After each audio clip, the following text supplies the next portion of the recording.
छत्तीसगढ़ सरकार ने 1 नवंबर से धान खरीदी शुरू करने पर असमर्थता जताई है। किसान संगठनों से मुलाकात के बाद प्रदेश के कृषि मंत्री रविंद्र चौबे ने धान खरीदी 1 नवंबर से शुरू न होने की वजह को लेकर कहा है कि देश में जूट उद्योग प्रभावित हुआ है। बारदानों की कमी पर केंद्र से चर्चा जारी है, लेकिन उसका रुख सकारात्मक नहीं दिख रहा, इसलिए शायद धान खरीदी 1 नवंबर से शुरू न हो पाए।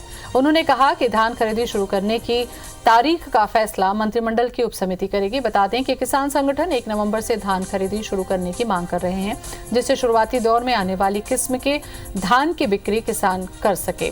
वहीं इस मामले पर भाजपा ने राज्य सरकार को घेरा है। नेता प्रतिपक्ष धर्मलाल कौशिक ने कहा है कि धान खरीदी की व्यवस्था के लिए केंद्र जिम्मेदार नहीं है। राज्य सरकार धान खरीदी मुद्दे पर 2 साल में ही हांफने लगी है, उसको 1 नवंबर से खरीदी शुरू करनी चाहिए।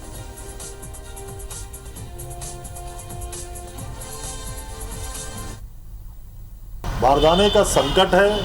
केंद्र सरकार से लगातार हमारी मांग चल रही है।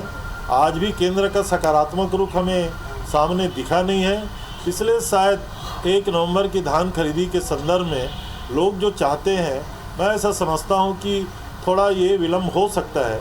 अब इसके बारे में मंत्रिमंडलीय उपसमिति बैठेगी और निर्णय उसके बाद ही इसमें किया जाएगा। छत्तीसगढ़ सरकार धान खरीदी में 2 साल में ही हांफने लगी। जो दायित्व है उसका निर्वहन करना पड़ेगा और इसीलिए हम सब लोग मांग कर रहे हैं कि प्रदेश के किसानों के हित में उनके फसल को ध्यान में रखते हुए 1 तारीख से खरीदी की व्यवस्था सुनिश्चित की जानी चाहिए।